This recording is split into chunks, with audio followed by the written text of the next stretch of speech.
नमस्कार, भारत की बात में आपका स्वागत है। मैं हूं रोहित सिंह सावल, भारत का हूं, भारत की बात करता हूं। लोकसभा चुनाव के ऐलान में अब सिर्फ 22 दिन बचे हैं।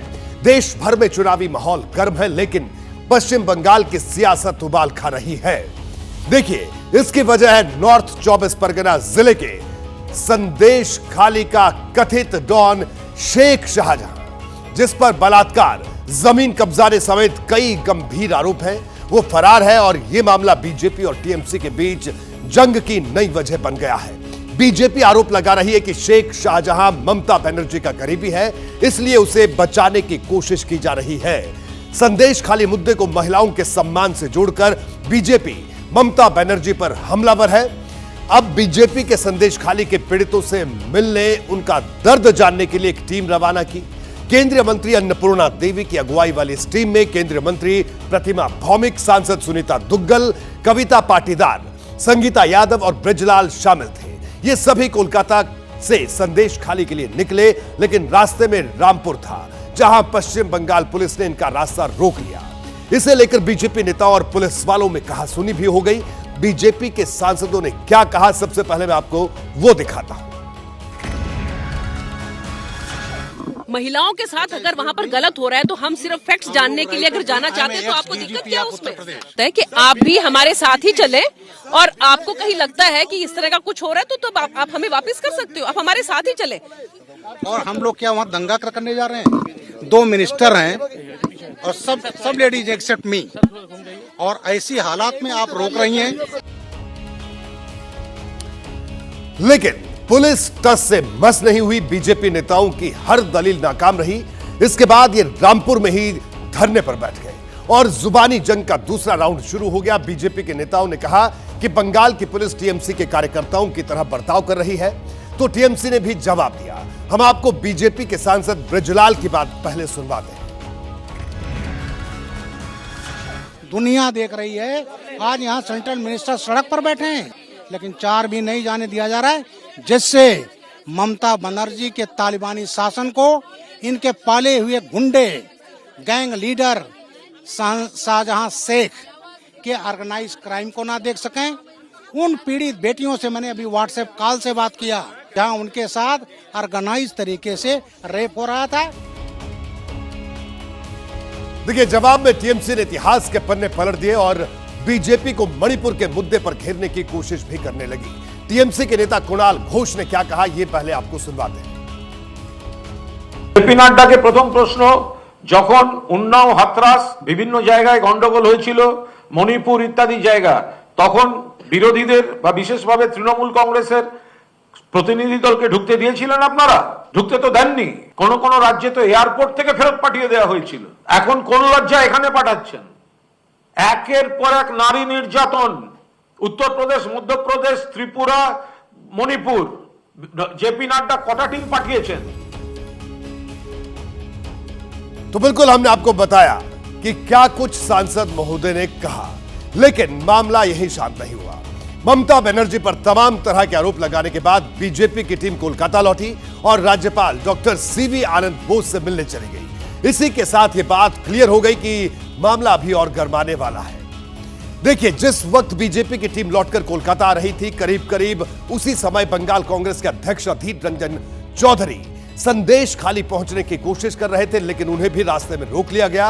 कांग्रेस कार्यकर्ताओं और पुलिस के बीच झड़प भी हुई, लेकिन अधीर रंजन चौधरी आगे नहीं बढ़ पाए। इसके बाद वो भी धरने पर बैठ गए। उन्होंने क्या कुछ कहा, यह भी आपको सुनवाते हैं। তাহলে সন্দেশকারী সে সমস্ত মা বোনেরা তারা মহিলা নয়, যাদেরকে রাতের অন্ধকারে ভয় দেখিয়ে, স্বামীকে পিটিয়ে, ছেলেকে মেরে, যাদেরকে রাত্রেবেলায় ভোগ করার জন্য নিয়ে আসা ওদের পার্টি অফিসে, তারা কি বাংলার মহিলা নয়? You are a Bengali queen of cruelty. देखिए, सवाल यह है कि संदेश खाली में ऐसा क्या है कि ममता बनर्जी वहां विरोधी दल के किसी नेता को पहुंचने नहीं दे रही, जैसा कि विपक्ष आरोप लगा रहा है। क्या वाकई मामला बनर्जी के बलात्कार के आरोपी शेख शाहजहां को बचाने की कोशिश कर रही है? अगर इसका जवाब हां है, तो वजह क्या है? इन तमाम सवालों के जवाब जानने के लिए ममता बनर्जी की टीएमसी से शेख शाहजहां का रिश्ता क्या है, यह भी समझना होगा। शेख शाहजहां ममता बनर्जी की पार्टी टीएमसी का नेता है। वो 2016 में ममता की पार्टी में शामिल हुआ था। शेख शाहजहां को टीएमसी नेता ज्योति प्रिय मलिक का करीबी माना जाता है। फिलहाल वो संदेश खाली ब्लॉक 1 का टीएमसी अध्यक्ष है। शेख शाहजहां जिला परिषद सदस्य भी है। इस पर उसका चुनाव टीएमसी के टिकट पर हुआ था। शेख शाहजहां ने 2019 लोकसभा चुनाव में बशीरहाट सीट से नुसरत जहां को जिताने में बड़ी भूमिका भी निभाई थी। तो यह उसका सियासी कद है। बशीरहाट के मुस्लिम वोटर्स पर पकड़ रखने वाला शेख शाहजहां टीएमसी में शामिल होने से पहले लेफ्ट की राजनीति किया करता था। सीपीएम ने शेख शाहजहां को ईंट भट्टा यूनियन का नेता बनाया। इसके बाद उसका धंधा फैलता चला गया। उसने मछलियों के कारोबार से लेकर जमीन की दलाली तक का मोटा पैसा कमाया। लेकिन 2011 में बंगाल की सत्ता बदल गई, ममता पावर में आ गई तो शेख शाहजहां ने भी पाला बदल लिया। वो लेफ्ट को छोड़कर ममता की पार्टी में शामिल हो गया। उसके बाद उसके नाम रोज इल्जाम जुड़ते गए। आपको उसके एक लिस्ट भी दिखा देते हैं, उससे और अंदाजा हो जाएगा कि इसका क्या रसूख है और किस तरह का आपराधिक इतिहास है। आरोप है कि शेख शाहजहां बांग्लादेश से घुसपैठियों की एंट्री करवाता है। इल्जाम यह भी है कि शेख शाहजहां गरीबों की जमीन हथिया लेता है। शेख शाहजहां और उसके गुर्गों पर जबरन महिलाओं को उठाने का भी इल्जाम है। आरोप है कि वो और उसके गुर्गे किडनैप की गई महिलाओं का शोषण भी करते हैं। लेकिन फिलहाल शेख शाहजहां फरार है। इसके पीछे है प्रवर्तन निदेशालय यानी ईडी का एक्शन। देखिए, दरअसल 5 जनवरी को प्रवर्तन निदेशालय यानी ईडी की टीम चावल घोटाले के मामले में फंसे शेख शाहजहां के ठिकाने पर छापा मारने के लिए निकली थी। लेकिन रास्ते में ईडी के अफसरों और सुरक्षा बलों पर हमला हो गया, उनसे मारपीट की गई। इल्जाम है कि ईडी की टीम पर यह हमला शेख शाहजहां ने ही करवाया था। इसके बाद ईडी ने सख्ती दिखाई, उसके खिलाफ लुकआउट नोटिस जारी करवाया। तब से शेख शाहजहां फरार है और उसकी 27 महिलाएं सामने आ रही हैं। ऐसी एक महिला की बात आपको सुनवाते हैं। 3 साल हो गया, एक भी पैसा नहीं मिला किसानों को। जबरदस्ती काम कराता था लड़कों को। रात को 12 बजे लड़कों लड़की दोनों को ही गांव से उठा के ले जाता था और काम करा के कोई पैसा नहीं देते थे। चाहे घर के आदमी बीमार हो उनको भी उठा ले जाके काम कराता था, पैसा नहीं मिलते थे।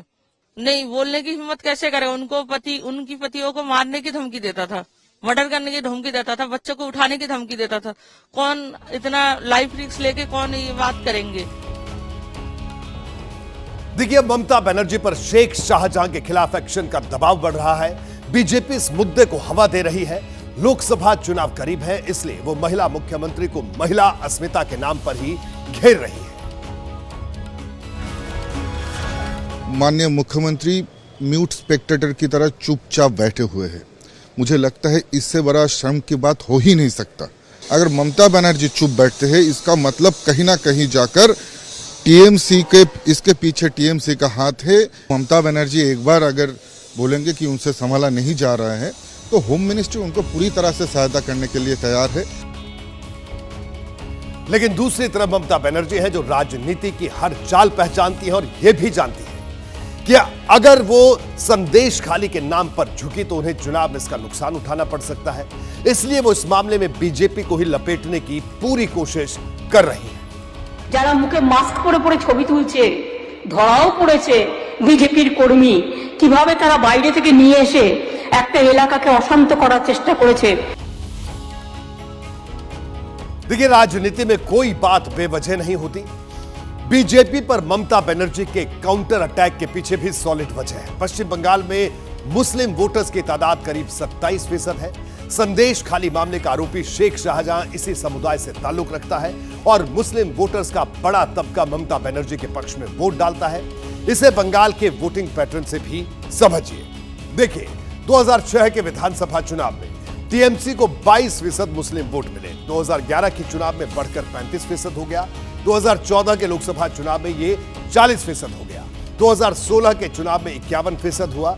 2019 के लोकसभा चुनाव में यह आंकड़ा 70% तक पहुंच गया और 2021 के विधानसभा चुनाव में इसने 79% का आंकड़ा छू लिया। पहले बंगाल के मुस्लिम वोटर्स आमतौर पर कांग्रेस का साथ देते थे, लेकिन ये आंकड़े बताते हैं कि मुस्लिम वोटर्स के बीच ममता बनर्जी का जनाधार लगातार बढ़ा। इसलिए वो ऐसा कोई कदम नहीं उठाना चाहती जिससे मुस्लिम वोटर्स के छिटकने का खतरा हो और संदेश खाली के जरिए बीजेपी उनकी इसी सियासत को टारगेट कर रही है। ये तो बात हुई पश्चिम बंगाल की।